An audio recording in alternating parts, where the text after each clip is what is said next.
अस्सलाम वालेकुम।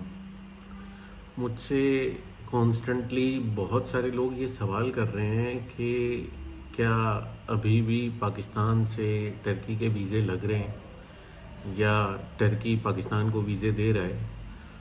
तो मैंने सोचा मैं आपको थोड़ा एक्सप्लेन कर दूं इस बारे में। जैसा कि मैंने बताया था कि मेरा अभी ख़ुद का पाकिस्तान जाने का इत्तफाक हुआ था और इस दौरान ऑलमोस्ट 3 टाइम्स मैं अनातोलिया के ऑफिस गया था।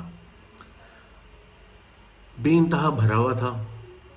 ऑलमोस्ट डेली बेसिस के ऊपर कोई 150 पौने 200 टोकन जो हैं वो इशू हो रहे थे, नंबर्स इशू हो रहे थे और हर एक नंबर में ऑलमोस्ट मल्टीपल पासपोर्ट थे कि जी कोई अपनी फैमिली को लेके आया हुआ है, कोई अपने फ्रेंड्स हैं का ग्रुप है, कोई ट्रांजिट वीज़ा है किसी का जो है वो सिंजिन लगा हुआ है तो वो उसके ऊपर लगवा रहा है। इस तरह मल्टीपल लोग आए हुए थे और जब मैंने देखा कि यार मतलब ये तो ठीक ठाक नंबर इश्यूज़ हो रहे हैं और कॉन्स्टेंटली वहाँ जो है वो ना सिर्फ नंबर इशू हो रहे थे बल्कि जो लोग अपने पासपोर्ट रिसीव करने आए हुए थे वो भी पासपोर्ट रिसीव करते हुए काफ़ी खुश नज़र आ रहे थे। तो तकरीबन हर एक को ऑलमोस्ट हर एक को ईच एंड एवरी वन जो है तकरीबन सबको ही पासपोर्ट पे वीज़ा लगे हुए मिल रहे थे। बेसिकली चाहे टर्की का वीज़ा हो या किसी और कंट्री का वीज़ा हो, आपको इस बात को समझना बहुत ज़रूरी है कि एक्चुअल रिक्वायरमेंट क्या होती है। कुछ बेसिक रिक्वायरमेंट होती हैं किसी भी कंट्री के वीज़े के लिए। अगर आप वो रिक्वायरमेंट फुलफ़िल करते हैं तो definitely you will receive your passport with the visa. तो इसके अंदर एक तो आप जिस कंट्री के रेजिडेंट हैं या जिस कंट्री में आप रहते हैं उस कंट्री का टैक्स नंबर आपके पास होना चाहिए। You should be a tax payer. जो बंदा अपने कंट्री में टैक्स पे नहीं कर रहा वो किसी दूसरी कंट्री में आके क्या टैक्स पे करेगा। नंबर 2, आपका कोई प्रोफाइल होनी चाहिए, कोई प्रोफेशनल बैकग्राउंड होना चाहिए और आपकी एजुकेशन हिस्ट्री होनी चाहिए। टूरिस्टिक टीआरसी के लिए एजुकेशन हिस्ट्री इतनी मायने नहीं रखती, लेकिन आपके पास एक कांस्टेंट फ्लो ऑफ रेवेन्यू होना चाहिए। कांस्टेंट रेवेन्यू आपके पास आता हो।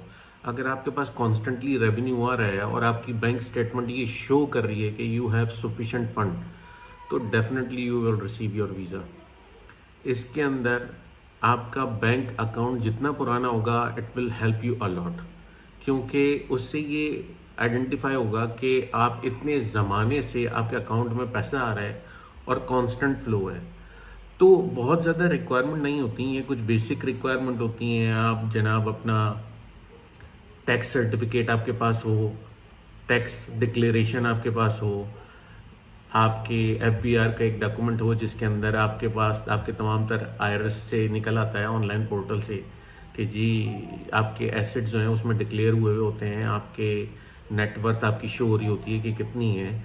देन उसके अलावा आपकी बैंक स्टेटमेंट है और आपका एक टैक्स सर्टिफिकेट है। देन आपके पास जो है आपके प्रोफेशनल या बिज़नेस की कोई प्रोफाइल हो, आप उसको अटैच करें और दैट्स इट। आपके पास रिटर्न टिकट हो और उसको भी कंफर्म रिटर्न टिकट रिक्वायर्ड नहीं होता, उसमें भी बस ये रिक्वायर्ड होता है कि अगर आपके पास जस्ट बुकिंग है तो भी दैट वुड बी इनफ। वो तो आपके फंड्स ये शो कर रहे होते हैं कि जनाब आप जो हैं वो टिकट अफोर्ड कर सकते हैं या नहीं कर सकते।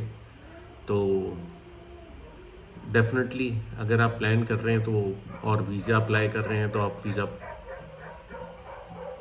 वीज़ा अगर आप अप्लाई कर रहे हैं तो डेफिनेटली टिकट भी परचेज करेंगे। अच्छा, उसके अलावा 2-3 और डिफरेंट कैटेगरीज होती हैं, लाइक जैसे एक टूरिस्टिक वीज़ा होता है, उसके अलावा बिज़नेस वीज़ा होता है। बिज़नेस वीज़ा में आपकी बिज़नेस प्रोफाइल रिक्वायर्ड होती है, बिज़नेस की डॉक्यूमेंटेशन हो, बिज़नेस प्रोफाइल हो, बिज़नेस का टैक्स नंबर हो। तो आप अगर बिज़नेस वीज़ा अप्लाई कर रहे हैं तो प्लस ये कि अगर आपके पास कोई इन्विटेशन हो बिज़नेस का तो it will help you a lot. But ये कि अगर आपके पास स्ट्रॉन्ग बिजनेस प्रोफाइल है तो definitely you will receive your visa along with your bank statement and each and everything. आपकी कोई ट्रांजैक्शन हिस्ट्रीज होनी चाहिए। तो आप अगर अच्छा, उसके अलावा लोग अक्सर ये ट्राई कर रहे होते हैं कि मल्टीपल एंट्री वीज़ा लेने के लिए बहुत ज़्यादा ज़रूरी है कि पहले आपके पास सिंगल एंट्री वीज़ा हो। अनातोलिया की वेबसाइट पर भी ये लिखा हुआ है, अगर आप उसको विज़िट करें, कि अगर आपको मल्टीपल एंट्री वीज़ा चाहिए तो first you have visit visa, normal regular visit visa, जिसमें और उसका ड्यूरेशन पास्ट 2 इयर्स के अंदर है आई थिंक, जहाँ if I am not wrong. तो पास्ट 2 इयर्स के अंदर आपने कोई विज़िट किया हो तो, और आप दोबारा जाना चाहते हैं तो you can apply for multiple entry visa. Regular वीज़े की आई थिंक शायद 12,000 13,000 फ़ीस है और मल्टीपल एंट्री की 14,000 फ़ीस है। ये फ्लक्चुएट होती है बेस्ड अपॉन डॉलर रेट।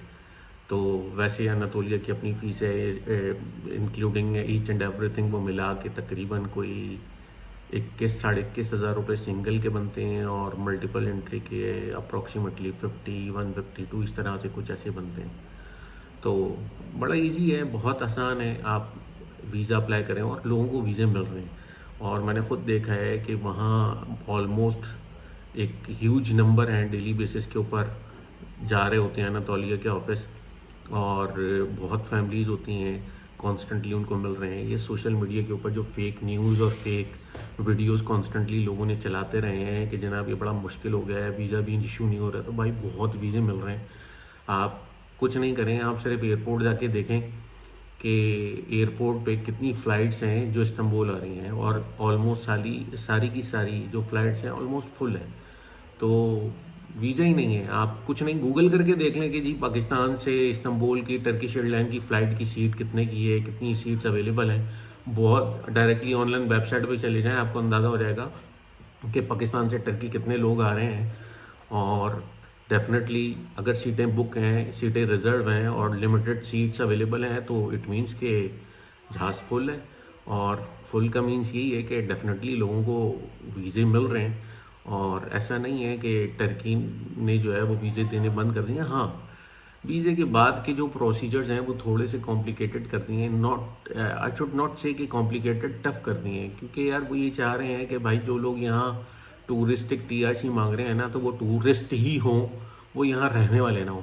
अगर आपने यहाँ रहना है मुस्तकिल बुनियादों में तो ठीक है, आप कोई प्रॉपर्टी परचेज़ करो, और उस पर मज़ीद उन्होंने थ्रेशोल्ड डिफ़ाइन कर दिया है कि यार कितने लोग यहाँ रहें इस एरिया के अंदर, कौन कौन से डिस्ट्रिक्ट में 20% से ज़्यादा टूरिस्ट हो गए हैं तो उनको उन्होंने ब्लॉक कर दिया है। अब उसमें कोई नई एंट्री नहीं हो सकती, बट ये कि जो पुराने लोग हैं वो हो सकते हैं। और मैंने अभी रिसेंटली एक वीडियो बनाई थी टूरिस्टिक के जो भी टीआरसी के लिए जो रीजन्स इन्होंने ब्लॉक कर दिए हैं, डिस्ट्रिक्ट ब्लॉक कर दिए हैं, लोकेशन नेबरहुड 781 नेबरहुड हैं आपके पास। यहाँ लिंक आ रहा होगा वीडियो का, आप वो वीडियो ज़रूर देखिएगा। 781 नेबरहुड्स हैं जिनको अब इन्होंने बैन कर दिया है for any kind of TRC या रेजिडेंसी, क्योंकि वहाँ ऑलरेडी बहुत ज़्यादा जो हैं वो टूरिस्ट हो गए हैं, फॉरेनर्स हो गए हैं। तो बाकी और खुले हुए हैं, तो आप टीआरसी भी अप्लाई कर सकते हैं। You don't need to have a property for TRC, touristic TRC. हाँ, अगर आप रेजिडेंस परमिट अप्लाई कर रहे हैं तो you must need to have a property and it should cost you like $750,000।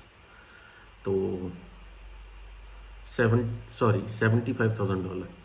तो $75,000 की वर्थ होनी चाहिए फॉर रेजिडेंस परमिट।